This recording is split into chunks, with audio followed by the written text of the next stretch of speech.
र यस विषयमा मभन्दा धेरै हामीले आज प्रेस सम्मेलन गर्ने र अनिश्चितकालीन आन्दोलन जो सर्वोच्च अदालतले गरेको त्रुटिपूर्ण निर्णय छ, रञ्जन कोइराला जसले गीता ढकाललाई उहाँको पितासँग मैले बसिरहेको छु, उहाँ पनि आउनुभएको छ। संजोग आज उहाँसँग हाम्रो आजै मात्रै सम्पर्क भयो र उहाँ पनि आन्दोलनको पक्षमा हुनुहुँदो रहेछ। उहाँ पनि बडो एकदम विस्मयपूर्ण रूपमा अत्यन्तै व्यथित भएर यो निर्णयलाई पर्खिराख्नु भएको रहेछ। बडो चिन्ताग्रस्त भयग्रस्त रूपमा देखेपछि तपाईहरु आउनुहोस्, हामी बसेर छलफल गरौँ। तपाईहरु आए पनि नआए पनि हाम्रो आन्दोलन त निरन्तर अब गइहाल्छ भनिसकेपछि उहाँ पनि आइपुग्नु भयो र मुलुकी ऐनको 19 अनुसार जुन सर्वोच्च अदालतले गरेको निर्णय छ यसको विषयमा कानुनको पक्षमा कानुनको बुदाहरुमा स्वागतजीले अझ प्रश्न पारिदिनु हुनेछ। त्यहाँ फैसलामा के लेखिएको छ भने 188 मुलुकी ऐनको पुरानो मुलुकी ऐनलाई टेकेर निर्णय गरिएको छ।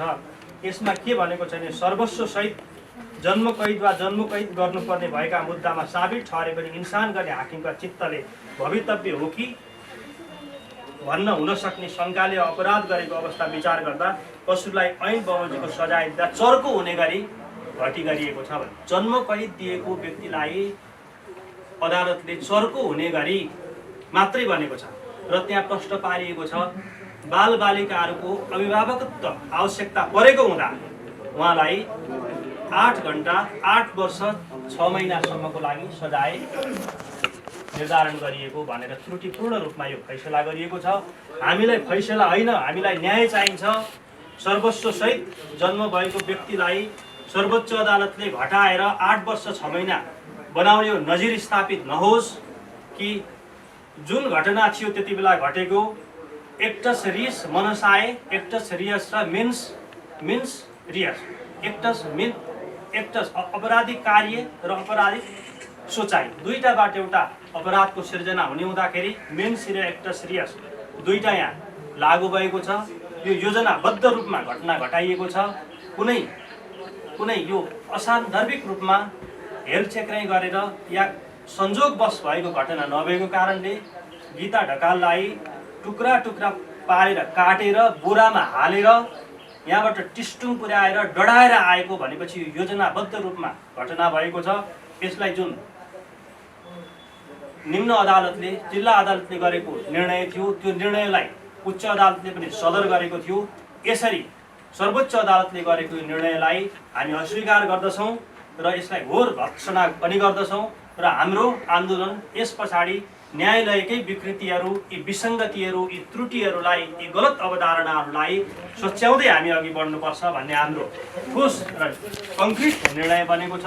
र यस पछाडि म केही कुराहरू स्वागतजीलाई म कानुनी विषयका केही पक्षहरू हामी कसरी जाँदैछौँ यो विषयमा के हुनुपर्ने भयो, के हुनुपर्ने हो, एउटा कानुनको ज्ञाता एक्सपर्टको रूपमा उहाँ हुनुहुन्छ। उहाँले यहाँलाई प्रश्न पारिदिनु हुनेछ। तत्पश्चात र मृत गीता ढकालको पिता उहाँ हुनुहुन्छ रञ्जन कोइरालाको विषयमा उहाँले पनि केही प्रस्तुत गर्नुहुनेछ, केही विषयवस्तुहरू। त्यस पछाडि हामी गजेन्द्रजीलाई पनि बोलाउनेछौँ।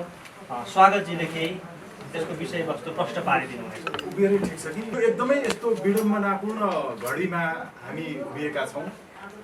यस्ता विषयहरूमा बोल्न नपरे हुन्थ्यो भन्ने लागिरहन्छ सधैँ, तर यस्तै विषयहरूमा बोल्नुपर्ने स्थिति आइरहेको छ।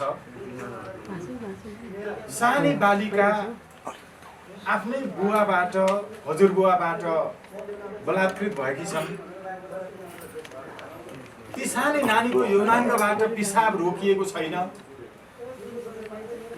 सर्वोच्च अदालत अगाडिबाट हिँडिरहेकी छिन्।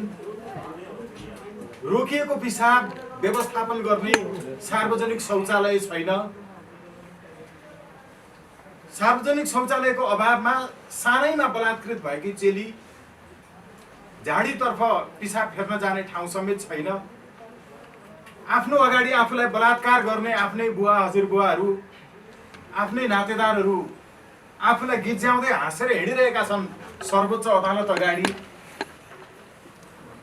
तर त्यो बलात्कारको पीडाले पिसाब रोकिन नसकेकी ती चेलीलाई आफ्नो अगाडि आफ्नो बलात्कारी अदालतकै आदेशबाट छुटेर बाहिर हाँस्दै आफूलाई जिस्काउँदै हिँडेको देख्दा कति धेरै रुन्छन् होला। न्यायालय प्रतिको आस्थामा कस्तो पहिरो जान्छ होला र उनलाई लाग्छ होला कि यो अदालत भत्काएर सार्वजनिक शौचालय बनाइदिएको भए बरु धेरै राम्रो हुन्थ्यो होला, यस्तो लाग्छ होला। किनकि यस्तै मान्छेहरू हामीले भेटेका छौँ।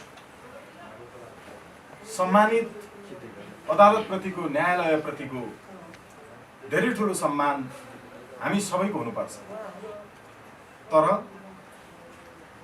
देखिकन योजनाबद्ध हिसाबले 7 फेरा लगाएर बनाइएको वैदिक विधिपूर्वकको श्रीमतीको हत्या भएको छ। त्यो हत्या भइसकेपछि कहीँ कतै पनि त्यो आवेशमा आएर गरिएको थियो भनेर भनिएको छैन। कतै गरिएका पुनरावेदनमा समेत, दोहोर्याई पाउमा समेत, बहस पैरवीमा समेत कहीँ कतै यो वास्तवमा मैले हत्या गरेको थिएँ भनेर अदालतको इजलासको अगाडि आएर स्वीकार गरिएको छैन। त्यसलाई सम्माननीय प्रधान न्यायाधीशज्यूबाट आवेशमा आएर हत्या गरिएको थियो भनेर भनियो। फैसलाको अहिलेको प्रकरण नम्बर 82 मा यही कुरो लेखिएको छ। कहीँ कतै एकपटक पनि मैले आवेशमा आएर हत्या गरेँ भनेर नभनेको कुरा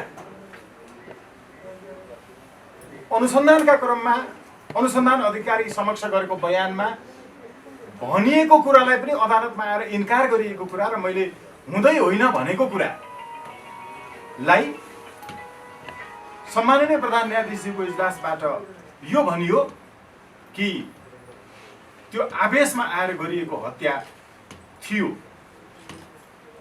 यसैले जे सम्मानित जिल्ला अदालत र तत्कालीन पुनरावेदनबाट भएको फैसला थियो त्यो चर्को पर्न जाने देखियो भनेर लाग्यो सम्माननीय प्रधान न्यायाधीशज्यू समेतलाई। किन? यस पछाडिको रहस्य के छ? जनताले फैसला होइन न्याय खोजिरहेका छन्। यहाँ न्याय पर्यो कि परेन? कुनै पनि विषयमा आवेशमा आएर गरिएको अपराध हो भने त्यसमा संसारभरिको अपराध शास्त्रले केही तत्त्वहरू विद्यमान हुनुपर्छ भन्छ। त्यो तत्त्व के हो? त्यो तत्त्व हो कि प्रधान न्यायाधीशज्यूलाई सम्झाइरहन पर्दैन। तर हामी जब अदालतमा गएर बहस पैरवी गर्छौँ, त्यो बहस पैरवी गर्दा सम्मानित अदालतमा सम्माननीय माननीय न्यायाधीशज्यूहरूलाई थाहा छैन भनेर बहस गरेका हुँदैनौँ, केवल सम्झाएका मात्रै हुन्छ कि न्यायाधीशलाई थाहा छैन होला र हामीले बहस गरिरहेका हुन्छौँ। थाहा छ, सम्झाएको मात्रै हो। फेरि पनि सम्झाउँ। त्यो के सम्झाउँ भने कुनै पनि यस्ता अपराधहरूमा त्यति बेला मात्रै सजाय घटाउने गरिकन आवेशमा आएर गरेको ठानेर अदालतले यो विचार गर्न सक्छ जहाँ मैले आवेशमा आएर अपराध गरेँ भनेर स्वीकार गरेको हुन्छ। स्वीकार गरेपछि मात्रै त्यो आवेश प्रेरित थियो भनेर मान्न सकिन्छ। यो पहिलो तत्त्व हो। के यो घटनामा स्वीकार गरिएको छ? कहीँ कतै कहिले एकपटक मात्रै पनि स्वीकार गरिएको छ? छैन। त्यो जिल्ला अदालतमा पनि छैन, त्यो तत्कालीन पुनरावेदन अहिलेको उच्च अदालतमा पनि छैन। सर्वोच्च अदालत आउँदा समेत सबैतिर मैले आवेशमा आएर गरिहालेँ भनेको अवस्थामा मात्रै यसरी सजाय घटाउन सकिने सिद्धान्त हो। यो सिद्धान्त यहाँ मिट भयो? भएन। यसैले हामी यति बेला सम्माननीय प्रधान न्यायाधीशज्यूको समेत चित्त के हो भनेर, त्यो चित्तको भित्रको आशय के हो भनेर खोजिरहेका छौँ। सबैभन्दा महत्त्वपूर्ण कुरा यो तत्त्व हुन्छ संसारभरि। पहिला फर्स्ट सरेन्डर देन हियरिङ। पहिला कुनै विषयमा सरेन्डर गरेपछि त्यो विषयमा हियरिङ गरिन्छ। आवेशमा आएर मैले गरिहालेँ भन्ने कुरामा सरेन्डर गरेपछि मात्रै त्यसलाई हियरिङमा लिएर अनि चर्को नै परेको रहेछ सजाय भने मात्रै घटाउन पाइन्छ। यो संसारको सिद्धान्त प्रधान न्यायाधीशलाई नलाग्ने, अहिले वयस्क भइसकेका मास्टर्स डिग्री पढिरहेका सन्तानलाई देखाएर अनि अभिभावकत्वको संरक्षण हुनुपर्छ सन्तानलाई भनिकन सजाय घटाउने हो भने प्रधान न्यायाधीशको नजरमा छैन गर्भवती चेलीबेटीहरू नेपाल यातायातभित्र चाहिँ अलिकति चोरी गरेको के गरेको सुनका चाहिँ कसैको मुन्द्रालाई चोरेर अनि घरमा भाइको फी तिरेर पढाउने चेलीहरू जो आफै गर्भवती थिए अहिले जेलमा भएर जेलभित्र बच्चा जन्माइरहेका छन्। कति जेलभित्र साना साना बालबालिकाहरू अभिभावकसँगै अहिले पनि बसिरहेका छन्। त्यहाँ प्रधान न्यायाधीशज्यूको कहिल्यै ध्यान पुग्यो गयो? कति मान्छेहरू छन्? अनि वयस्क भइसकेका सन्तानहरू 21 वर्ष भइसकेका एससी दिइसकेकाहरूलाई देखाएर प्रधान न्यायाधीशज्यूको आँखा साँच्चै न्यायमूर्ति जो सिम्बोलमा राखिन्छ त्यस्तै पट्टी बाँधिएको छ कि कानुनले आँखा बन्द गर्ने तर अन्यत्र कसैले कानमा भरेको कुरा चाहिँ सुन्ने हो र कानुन? यो तत्त्व एउटा मैले यहाँहरू समक्ष राखेँ जो स्वतन्त्र राष्ट्रिय अभियानको अवधारणा हो कि न्यायपालिकाभित्रको भ्रष्टाचार गलत प्रवृत्तिको अन्त्य हुनैपर्छ। हामी त्यसको विरुद्ध लडिरहेका छौँ, उभिरहेका छौँ। त्यसैले स्वतन्त्र राष्ट्रिय कानुन व्यवसायी अभियान छ 62 सदस्यीय केन्द्रीय समिति। आज खासमा त्यसको स्वतन्त्र राष्ट्रिय कानुन व्यवसायी अभियानको तर्फबाट अघि कृष्ण प्रसादजीले राख्नुभएको विचारहरू। अब यो सँगसँगै अहिले प्रधान न्यायाधीशज्यूको चित्तमा लागेको कुराहरू उहाँले आफूले फैसलामा लेख्दै गर्दाखेरि कहाँनिर चाहिँ रञ्जन कोइरालाबाट यो आवेशमा आएर मैले गरेको थिएँ भनेर भनियो, जुन कुरा कहिल्यै कहीँ कतै पनि मागिएको छैन, माग्दै नमागेको कुरा प्रधान न्यायाधीशले पनि दिनुभयो। किनकि रञ्जन कोइरालाज्यूको तर्फबाट कुनै पनि अधिवक्ताज्यूहरूले यो आवेशमा आएर गरेको हत्या भएको हुनाले यो अनुसारको चाहिँ सजायमा मर्का पर्न गयो, घटाउनु पर्यो भनेर बहस गर्नु भएको भन्ने कुरो फैसलामा उल्लेख छैन। माग्दै नमागेको कुरा दिने अवस्था कति बेला हुन्छ? सँगसँगै अर्को तर्फबाट पनि हेर्न पर्ने जरुरी छ।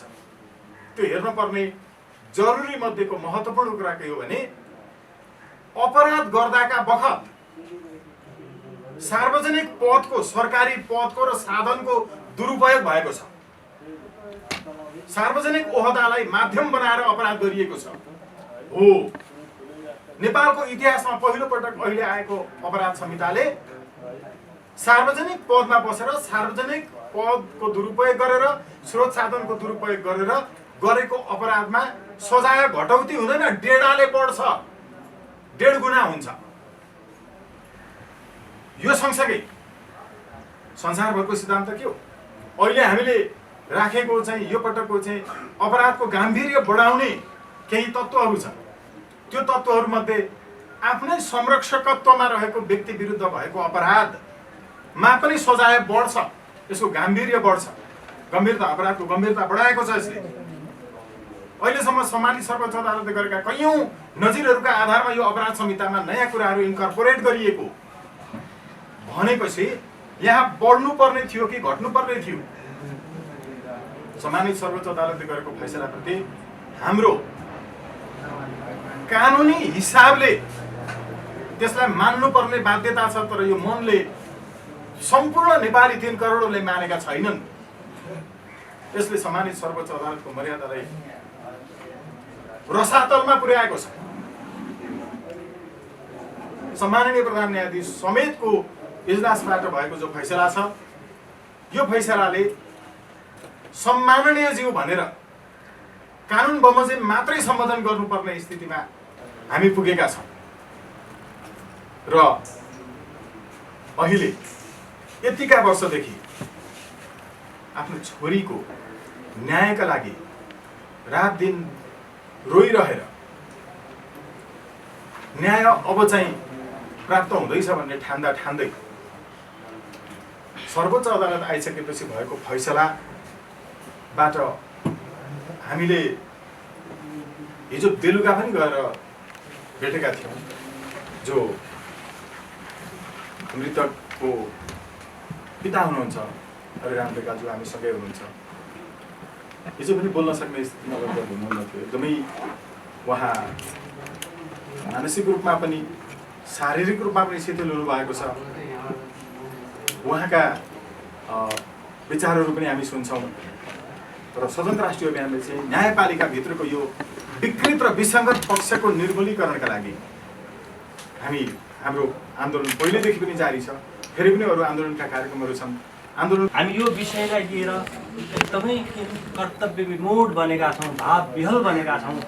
हामी त एउटा यो अभियानलाई पुरै नेतृत्व प्रदान गर्ने, लाइट बनाइदिने एउटा सानो समूहका अभियन्ता मात्रै हौँ। अहिलेलाई मलाई लाग्छ यो अभियान 3 करोड नेपालीहरूले यसलाई प्रत्यक्ष बुझ्नेछन् र हिंसात्मक रूपमा नजाओस् भन्नको खातिर अझै पनि एउटा हामी कानुनको व्याख्याता, कानुनको पालना गर्ने, कानुन विषय पढेका हामी अधिवक्ताहरूले यो विषय सम्झाइराख्नु पर्दैन। महान्यायाधिवक्ताको कार्यालयले पनि यो विषयलाई पुनर्विचार गर्ने भनेर निवेदन पेश गरेको छ र नेपालको संविधानको 74 को 100 को धाराको 2 मा पनि प्रधान न्यायाधीश उच्च पदस्थ अधिकारीहरू संवैधानिक आयोगका ती व्यक्तिहरूले गल्ती गरेमा 1/4 वर्तमान संविधान सभाका सदस्यहरूले अविश्वासको मत प्रस्ताव गर्न सक्ने र 2/3 बहुमतले इम्पिचमेन्ट महाभियोग लगाएर त्रुटिपूर्ण रहेका, गलत मनसाय भएका उच्च पदस्थ अधिकारी, न्यायाधीश, प्रधान न्यायाधीशहरूलाई बर्खास्त गर्ने कानुन छ। त्यो कानुनमा टेकेर सरकारले छिटोभन्दा छिटो यो निर्णय गर्न सक्छ, गर्नुपर्छ भन्ने हाम्रो अवधारणा राख्दै हरिराम ढकाल, गीता ढकालकै पिता लामो समयदेखि अब पत्रकार साथीहरूले पहिलेदेखि बुझिराख्नु भएकै छ। म एउटा चाहिँ अहिले 7-8 वर्षदेखि पीडामा सहेर म न्यायको लागि भौतारिरहेको छु। मैले कहिले न्याय पाउँछु, मैले कहिले न्याय पाउन सकुँला, म चाहिँ हाम्रो न्याय व्यवस्थापिकामा भर परेर उहाँहरूकै आश्रितमा उहाँ चाहिँ ढुक्क पारेर बसिरहेको व्यक्ति। अब मेरो छोरी गीता ढकाललाई रञ्जन कोइरालाले उसलाई हत्या गर्नुभन्दा अगाडिदेखि नै तँलाई चाहिँ मारेर म गायब गर्थेँ, लास गायब गरिदिन्छु भनेर भनिरहेको थियो। त्यो भनिरहेको बार भनिरहेको हुँदाखेरि बार पिटाइ खाइरहेको हुँदाखेरि हेर्दा उसले प्रधानमन्त्री कार्यालय, गृह मन्त्रालय, राष्ट्रिय मानव अधिकार आयोग, नेपाल राष्ट्रिय महिला आयोग अनि अन्तर्राष्ट्रिय कानुन महिला मञ्च, यो सबै निकायहरूमा उसले चाहिँ निवेदनहरू पनि दिएको, जो सशस्त्र प्रहरी र जनपद प्रहरीमा पनि निवेदन दिएको थियो। मेरो सुरक्षा पाइयो, म कुनै पनि बेला मलाई चाहिँ मार्न सक्छ, मार्छु भनेर चाहिँ भनिराखेको छ, मारेर लास गायब गरिरहेको छ भनेर उसले चाहिँ निवेदन दिइराखेको थियो। त्यो दिँदै पनि अकस्मात एक दिन उसले निर्ममतापूर्वक हत्या गर्यो। हत्या गर्यो कसरी गर्यो? उसले चाहिँ पहिले चाहिँ उसका स्टाफहरूलाई, कर्मचारीहरूलाई चाहिँ पेट्रोल किन्न पठायो। पेट्रोल किनेर उसले चाहिँ 3-4 जर्किन पेट्रोल चाहिँ गाडीमा राख्यो र घरमा बसिरहेकी छोरीसँग बसिरहेको छोरालाई बिहान 10 बजे आएर छोरालाई लिएर गयो र उसले अन्त्य ठाउँमा राखेर दिउँसो 12 बजे मैले छोरीसँग कुरा गर्दाखेरि आज म चाहिँ मेरो खुट्टा मर्कियो, फर्केर मेरो खुट्टा चलाउने भएको छैन, म हिँड्न सक्ने अवस्थामा छैन, म आज सुतिरहेको छु, आराम गरिरहेको छु भनेर चाहिँ भने हामीले चाहिँ के गर्छौँ आज आउँछौँ भनेर सोद्धाखेरि त्यसो भयो। त्यसो भनेपछि ल ठिकै छ नि त आराम गरेर बस्छ भन्यो। दिउँसो 2068 साल पौष 27 गते दिउँसो 12 बजे। त्यस पछाडि हामीले चाहिँ फेरि 1-2 घन्टापछि फोन गऱ्यौँ। 2 घन्टापछि गऱ्यौँ। त्यस्तै फोन गर्दा चाहिँ फोनको स्विच अफ थियो। अब त्यो स्विच अफ थियो। बेलुका गऱ्यौँ स्विच अफ थियो। भोलि बिहान गऱ्यौँ स्विच अफ थियो। अब के भयो भन्ने हामीले के शङ्का गऱ्यौँ भनेदेखि उसले चाहिँ 12 बजेर 1-1:30 बजेको बिचमा आएर उसले हत्या गरेर उसले चाहिँ बेलुका आएर त्यो लासलाई लिएर गएर टिस्टोक मेत्राङ भन्ने ठाउँमा लगेर जलायो। त्यो सबै गाउँलेहरूले राति हुरहुरी त्यहाँ आगो परेको जलेको देखे के हो भने त्यस्तो हुँदै हो। अब पछि चाहिँ ऊ 7 गते चाहिँ मेत्राङमा पुग्यो। मेत्राङमा फेरि चाहिँ के हो लास बुझ्नको लागि भनेर गयो। जाँदाखेरि ती गाउँलेहरूले उसलाई पक्रिएपछि अनि ती गाउँलेहरूले चाहिँ यसैले चाहिँ यो लास जलाएको रहेछ पत्ता लगाएपछि उनीहरू पुलिसको जिम्मा लगाए। अनि पुलिसको जिम्मा लगाइसकेपछि अब पुलिसले उसलाई पक्रेर हनुमान ढोकामा ल्याएर उसँग राखेर हो मैले मारेको भनेर उसले कन्फेस गर्यो। जुन कुरा चाहिँ त्यतिखेर चाहिँ एसपी हनुमान ढोकाको एसपीले र त्यहाँ धेरै चाहिँ सयौँ व्यक्तित्वहरू जम्मा हुनुभएको थियो, आफन्तहरू जम्मा हुनुभएको थियो। उहाँहरूले पनि त्यो इन्फर्मेसन पाउनुभयो। त्यस पछाडि अब यो मुद्दा जिल्ला अदालतमा चल्दै गयो। त्यही जिल्ला अदालतबाट न्यायको लागि चाहिँ हामी चाहिँ दौडिँदाखेरि चाहिँ नि जिल्ला न्यायालयबाट अदालतबाट यो फैसला भयो। उसको चाहिँ सर्वले मारेको हो, उसले निर्ममतापूर्वक हत्या गरेको हो भन्ने हिसाबले उसको चाहिँ सर्वोच्च सहित फैसला भएपछि उनीहरू चाहिँ फेरि पुनरावेदन अदालतमा त्यो उच्च अदालतमा गए। उच्च अदालतमा गएपछि त्यतिखेर पुनरावेदन भन्ने थियो नाम। उच्च अदालतमा गए। उच्च अदालतले पनि अब सबै विषयहरू सबै पढे बुझे र बुझिसकेपछि उहाँहरूले पनि त्यसैलाई सघाइ गरे। अब हामीलाई त्यतिखेरसम्म चाहिँ के लागेको छ भनेदेखि वास्तवमा जनताहरूले चाहिँ यो मर्का परेको अन्याय परेको व्यक्तिहरूलाई चाहिँ न्याय दिनुहुँदो रहेछ न्यायालयले भन्ने हामीहरूलाई न्यायालयमा ठुलो विश्वास र भरोसामा हामी त्यतिखेरसम्म चलिरहेका थियौँ। उहाँ सम्मान पनि थियो हाम्रो। जब चाहिँ यो केस चाहिँ फेरि सर्वोच्चमा आयो। सर्वोच्चमा आइसकेपछि अब हामीहरू चाहिँ त्यो सर्वोच्चमा आइसकेपछि पनि 20औँपल्ट चाहिँ त्यो पेसी राख्यो। पेसीमा हामी हरेक पेसीमा उपस्थित भयौँ। कहिले पनि त्यो पेसीमा छलफल भएन। अहिले आएर चाहिँ जब चाहिँ यो लकडाउन भयो, लकडाउन भएपछि असार 15 गते जहाँ त्यतिखेर हामी बाहिर निक्लिरहेको थियौँ, बाहिर निक्लिने साधनहरू थिएन। त्यो असार 15 गते चाहिँ हामीले कुनै कुरो इन्फर्मेसन पाएनौँ। त्यसै दिन उहाँहरूले चाहिँ छलफलमा राखेर फैसला गर्नुभएको छ। अब त्यसमा चाहिँ हाम्रो न्यायाधीशले फैसला गर्नुभएछ। त्यो कुरा हामीलाई केही पनि थाहा भयो कतिखेर भन्नु होला भने जब अनलाइन खबरहरूमा चाहिँ त्यो मेसेज आयो। त्यो मेसेज आएपछि त्यो अनलाइन खबरमा हामीले त्यो मेसेज पायौँ। अनि त्यो मेसेज पाएपछि हो यो के अन्यायपूर्ण फैसला भयो, यो त ठुलो अन्याय हो। हामी त आज चाहिँ यो न्यायको लागि हामी पीडित भएर रोएर हामी भौतारिएर हिँडिरहेका छौँ भने आज चाहिँ सर्वोच्च अदालतबाट आएपछि यस्तो किसिमको फैसला हुनु कहाँसम्मको हामीलाई चाहिँ दुर्भाग्यपूर्ण फैसला भयो। ठुलो अन्याय भयो भने हामी अहिले ठुलो अन्यायमा चाहिँ भौतारिरहेका छौँ। अब यसको लागि चाहिँ अब हामीले कसरी न्याय पाउन सक्छौँ भन्ने हिसाबमा अहिले हामीहरू भौतारिरहेका छौँ। र अब सबै हाम्रो चाहिँ देशका चाहिँ सबै साथीभाइहरू, हाम्रा आफन्तहरू, अब पत्रकार साथीभाइहरू, अब अरू सबै जे हामीसँग जान पहिचान र यो फैसला बुझ्नुभएको हुनुहुन्छ उहाँहरूबाट हामीले सहयोग लिएर यसलाई चाहिँ हामीले रिभ्यू गराउने, रिभाइज गराएर यो फैसलालाई चाहिँ उल्टाएर हामीलाई चाहिँ न्याय दिलाउने काम होला कि भन्ने आशा राखेका छौँ। र अब आज चाहिँ पत्रकार साथीभाइहरूसँग मेरो राख्ने मन्तव्य त्यति नै हो। अब यसको लागि पत्रकार साथीभाइहरूबाट सहयोग हो, आफन्तहरूबाट सहयोग हो भन्ने मैले आशा राखेको छु। पत्रकार मित्रहरू, वास्तवमा हामीले महाकाली नदीको सन्दीपन राति 12 बजी गरेका थिए।